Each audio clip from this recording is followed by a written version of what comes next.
Assalamualaikum everyone, welcome to my YouTube channel. Almost 50% of the year 2026 is already gone. And if you are someone that is feeling stressed, depressed, or like you think that a lot of work is undone, so this video is for you. You do not need to worry because I have a proper plan for your better summer vacations. I have divided this video into academics, health, and something that you'll know by the end of this video. So, in the portion of academics, I have analyzed that we need two things. We have to analyze our strategy and analyze our study methods as well. We will discuss the weak point check. We will also discuss the syllabus analysis, and at the end, we will discuss the grade versus effort effect. First up, we have the weak point effect. Weak point effect का मतलब ये है कि आपने अपना previous result card उठाना है और उसमें आपने देखना है कि आपके किन सब्जेक्ट्स में बुरे मार्क्स आए हैं, पुअर ग्रेड सब्जेक्ट्स। क्योंकि अगर आप उन सब्जेक्ट्स को एनालाइज नहीं करेंगे तो आगे भी आपको प्रॉब्लम होगी। Second is your focus study hours. हम पढ़ते तो हैं, सारा दिन पढ़ते हैं, 16-16 घंटे पढ़ते हैं, लेकिन उनमें से फोकस स्टडी आवर्स कौन से थे वो ढूंढने हैं। And lastly the stress trigger, कि ऐसी कौन से सब्जेक्ट्स थे जिनकी वजह से आपको स्ट्रेस हुआ, जिनकी वजह से आपके मार्क्स कम हुए, ऐसी क्या वजह थी कि आपने लास्ट में मूवमेंट पर स्टडी किया था या क्या हुआ था। Next is the syllabus preview. Syllabus preview का मतलब है कि इस समर वेकेशंस आपने नेक्स्ट सेमेस्टर के लिए नेक्स्ट क्लास के लिए रेडी होना है और उसके सब्जेक्ट्स को एनालाइज करना है जो कि नेक्स्ट सेमेस्टर में है। इसका हरगिज़ ये मतलब नहीं है कि आपने हर सब्जेक्ट को याद कर लेना है, रट लेना है, but previewing the next semester is about looking at the map of something so you do not get lost at the very first day. तो आपने अपने सब्जेक्ट को एनालाइज करना है कि आखिर आगे क्या आने वाला है। Lastly we have the grade versus effort effects. हम सब बहुत ज़्यादा पढ़ाई करते हैं, लेकिन अब हमें प्रॉपरली एनालाइज करना है कि कौन से स्टडी आवर्स थे जो हमने एक्चुअली स्टडी किया, like the go study audit.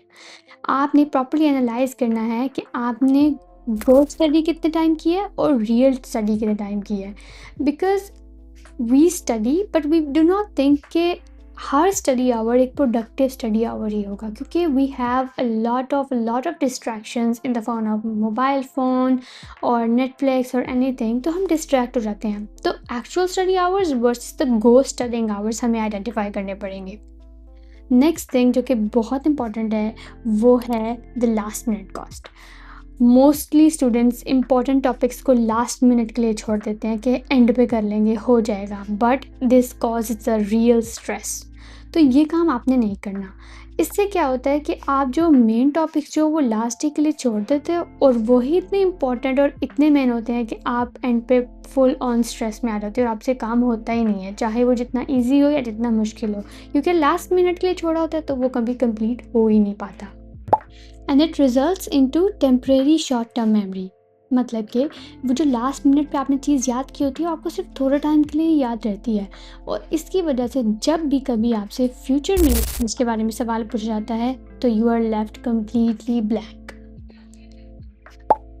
Next is the easy a trap. That means कि आपने किसी तरह रट्टा मार के, किसी तरह याद करके ए ग्रेड तो ले लिया, अच्छे मार्क्स तो ले लिए, लेकिन जब भी आपको रियल लाइफ में प्रैक्टिकली उस चीज़ को अप्लाई करने के लिए कहा जाता है तो आप फेल हो जाते हो। तो आपको अपने आप को प्रॉपर्ली एनालाइज करना है कि क्या चीज़ें थी, क्या वजह थी जिसकी वजह से आपकी एकेडमिक्स पीछे जा रही है, या how can you improve it. As we are done with the analysis portion, next thing that's very important, strategy. Strategy के अंदर सबसे important cheese is time management. अगर आप टाइम मैनेज नहीं कर पाते, लाइक आपको सबसे पहले प्लानिंग करनी पड़ेगी। You can use Google calendar for that. आप अपना पूरा दिन रात को सोने से पहले नेक्स्ट डे जो है वो प्लान करो कि आज मैंने ये पढ़ना है, इतने टाइम मैंने खेलना है, इतने टाइम मैंने एक्सरसाइज करनी है। तो जब आप एक माइंड बना लोगे तो आपको उसको फॉलो करना ईजी होगा और उस पर कंसिस्टेंट रहना भी ईजी होगा। सेकेंड थिंग जो है टाइम मैनेजमेंट में वो है द मैट्रिक्स। ये मैट्रिक्स बहुत इंपॉर्टेंट है। अगर आपके पास मल्टीपल टास्क हैं and you have to decide between the task, तो आप पहले कैटेगराइज कर लो कौन सा काम अर्जेंट है, इम्पॉर्टेंट है, नॉट इम्पॉर्टेंट है बट अर्जेंट है। तो it makes it easy for you to decide कि कौन सा काम आप कब करो। Second thing is Feynman's technique. This is a very good technique कि अगर आपने कोई भी टॉपिक याद किया, you have to grab a topic and you have to like learn it, memorize it. उसके कॉन्सेप्ट्स आपको लेने हैं, अच्छे तरीके से अपने कॉन्सेप्ट्स लेके ऐसे प्रिटेंड करना है जैसे आप एक छोटे बच्चे को समझा रहे हो, और जहाँ जहाँ आप अड़ रहे हो, जहाँ जहाँ आपको गैप्स फील हो रहे हैं, वही पॉइंट्स आपने नोट करने हैं, और यही वो पॉइंट्स हैं जो आपने टॉपिक की लर्निंग के वक्त मिस किए थे, या ये आपके वीक पॉइंट्स हैं. तो famous technique is best for this. Third thing is interleaved practice. हमारा ब्रेन जो होता है वो फोकस कर पाता है किसी चीज़ पर मैक्सिमम फॉर 90 मिनट्स. अगर आप ये सोचते हो कि आप 16 घंटे सिर्फ मैथ्स पढ़ोगे, 16 घंटे सिर्फ इंग्लिश पढ़ लोगे, तो this is a wrong technique. You should try switching subjects, you should try taking breaks between the subjects. So interleave technique works best in this case. Next important thing is health, which includes physical health and mental health. Firstly, we will focus on the physical health, as a healthy body has a healthy mind. First thing you have to note down is the 5-minute post meal stroll. That means कि हम बहुत सारा खाना खा लेते हैं और हमारी आदत है चाय पी और बैठ के, या प्रॉपरली हम बैठ जाते हैं. तो you do not have to do this. आपको खाना खाना है और 5 मिनट तक वॉक करनी है. It will help to improve your digestion. इससे आपकी बहुत हद तक शुगर लेवल स्पाइक जो है वो कम होगा, और बहुत ज़्यादा आपको जो है हेल्थ बेनिफिट्स होंगे, और ये ब्लोटिंग की जो फीलिंग है उसको भी कम करता है. Next thing is workout. That means हम अभी समर वेकेशंस चल रही हैं, वी हैव एम्पल टाइम. अब बजाय इस टाइम को लेटे लेटे गुजारने के, you should try working out at least at home. Like if you are a person who goes to gym, that's good, but if you don't, do not make it an excuse. You can work out at home anywhere any time. So this is the best thing you can try out in this summer. Next is sleep cycle, which is very very very important. Try करो कि आप रात को timely सो और सुबह जल्दी उठो, and you should at least get a sleep of 8 hours, which will really help your mind and body. This summer you have to do this. Next we are going to discuss the mental health. So first thing that I am going to tell you is the 5-minute do nothing rule, which is कि आपने सुबह उठना है और 5 minute तक कुछ नहीं करना, ना मोबाइल यूज़ करना है ना कुछ और. This will let your body and mind relax. आपका अटेंशन स्पैन बहुत अच्छा होगा. 5 मिनट अपने आप को टाइम दे, कोई फ़ोन शोन यूज़ ना करे, और ये आपको बर्न आउट, स्ट्रेसफुल होने से भी ये चीज़ बचाती है बहुत अच्छे से. 90-minute focus limit. इन छुट्टियों में यू शुड ट्राई आउट कि आप अगर एक सब्जेक्ट पढ़ रहे हो या अगर आप कोई काम कर रहे हो, you should do it for 90 minutes, and for 10 minutes you have to take a break और at least look at a blank wall, so that your attention span becomes rigid.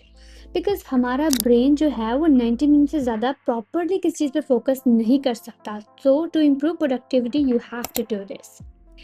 छुट्टियाँ बहुत अच्छा चांस है कि you should focus on religion. आप नमाज़ें पूरी पढ़ने की कोशिश कर सकते हो. आप कुरान पाक अच्छे से तफसीर से पढ़ना शुरू कर सकते हो. इन छुट्टियों में आपके पास कोई एक्सक्यूज़ नहीं है कि मेरे पास टाइम नहीं था, because it will nourish your mind and it will enlighten your soul. Now we are done with this portion and we have covered health and academics. अब लास्ट में मैं कुछ अपनी बातें आपसे कहना चाहती हूँ, अपने दिल की. That you have to reclaim your free time. You should have an aim to become at least 1% better in this summer holidays. ठीक है, तो आप वो सारी चीज़ें रिज्यूम कर सकते हो जो आपने बिजी होने की वजह से या पढ़ाई की वजह से छोड़ दी थी. आप पेंटिंग स्टार्ट कर सकते हो. आप बहुत अच्छे से, आपका दिल करता है आप क्रोशिया स्टार्ट कर सकते हो, कोई नई स्किल सीख सकते हो, आप गिटार बजाना सीख सकते हो. And I love it and I have started it in this summer. अगर आपका दिल करता है कि इन छुट्टियों में आप कोई नई लैंग्वेज सीख सकते हो एज अ हॉबी, कहीं से भी आप स्केचिंग दोबारा से स्टार्ट कर सकते हो जो आपने छोड़ दी थी पढ़ाई की वजह से. आप बुक्स पढ़ना स्टार्ट कर सकते हो, which is very very very good. आप बेकिंग स्टार्ट कर सकते हो, आप क्या नहीं कर सकते इन छुट्टियों में, और अपना यूट्यूब चैनल स्टार्ट कर सकते हो, चाहे जैसा भी है, चाहे जो भी कर रहे हो, आप अपना यूट्यूब चैनल स्टार्ट करो। जैसे मैं ये अपनी यूट्यूब वीडियो बना रही हूँ, it's almost my first long YouTube video, लेकिन मैं कर रही हूँ। You should follow your passion, at least आप कुछ तो करो, बिकॉज आइडियाज तो चीप है, हर जगह पड़े हुए हैं, लेकिन उनको एग्जीक्यूट करना इज़ द एक्चुअल थिंग। आपको पता है कि हाँ यार, मेरा दिल करता है मैं यूट्यूब चैनल बनाऊँ, लेकिन जब तक आप करोगे ही नहीं तो उस चीज़ का क्या फ़ायदा? उस आइडिया का तो कोई फ़ायदा ही नहीं। आपका दिल करता है आप पेंटिंग करोगे, आपके माइंड में आइडिया है, एक स्केच है, लेकिन आप जब करते ही नहीं हो तो उस चीज़ का कोई भी फ़ायदा नहीं है, because ideas are cheap. Discipline starts when motivation ends. I will say it repeatedly कि discipline is better than motivation and it's more consistent than. Be your own tougher competitor. आपने 1% better होना है. You should improve yourself from the one you were yesterday. So your top max starts today. You should reset, refocus and rise again. तो आपने इन छुट्टियों को waste नहीं करना. You should try any of this method. At least थोड़ी सी consistency तो हम बना ही सकते हैं ना through out. So thank you for watching. Consider subscribing and I'll catch you guys in the next video. I hope I continue. I also maintain consistency. Thank you so much for watching. Allah Hafiz.